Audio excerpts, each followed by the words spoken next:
अस्सलाम वालेकुम दोस्तों। तो इस वीडियो में हम बात करेंगे कि आप यूट्यूब वीडियोस को किस तरीके से जो है लीगली डाउनलोड कर सकते हैं, वो भी अपने फ़ोन में और अपने मेमोरी कार्ड में भी इसको कर सकते हैं। तो सबसे पहले जो है यहाँ पर आप देख सकते हैं कि इस वीडियो की थ्री डॉट पर मैं क्लिक कर देता हूँ तो यूट्यूब मुझे खुद यहाँ पर ऑप्शन देता है कि डाउनलोड ये वीडियो। तो आप यूट्यूब के अंदर इस वीडियो को डाउनलोड कर सकते हैं, लेकिन आप इसको फ़ोन और मेमोरी कार्ड में किस तरीके से डाउनलोड कर पाएंगे। तो इसके लिए आपने क्या करना है कि आपने जाना है सेटिंग पर।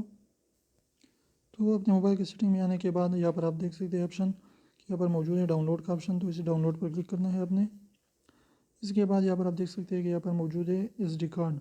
तो यहाँ पर जो अगर ये आप ऐसा आप रहेगा तो यहाँ पर लिखा है कि ये आप जो है फ़ोन को डाउनलोड करेगा। अगर इसको मैं ऑन कर देता हूँ तो आपकी वीडियोस जो है वो मेमोरी कार्ड में डाउनलोड होगी और आपका स्पेस जो है मेमोरी कार्ड से ये लेगा।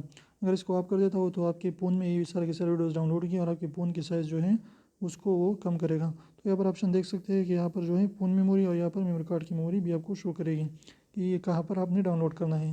तो मैं तो इसको मेमोरी कार्ड में डाउनलोड करना चाहता हूँ तो मैंने उसको SD कार्ड पर रख दिया। तो आप भी सिंपल तरीके से जो है अपनी वीडियोस को मेमोरी कार्ड या फ़ोन में डाउनलोड कर सकते हैं और बिल्कुल लीगल तरीका है। यूट्यूब वाले खुद देख रहे हैं कि आपको जो है आपको डाउनलोड करने का ऑप्शन दे रहे हैं। तो उम्मीद करता हूँ आपको छोटी सी वीडियो पसंद है। वीडियो पसंद है तो प्लीज़ वीडियो को लाइक कर दीजिए, दोस्तों के साथ शेयर कीजिए, चैनल को सब्सक्राइब करना बिल्कुल भी ना भूलें।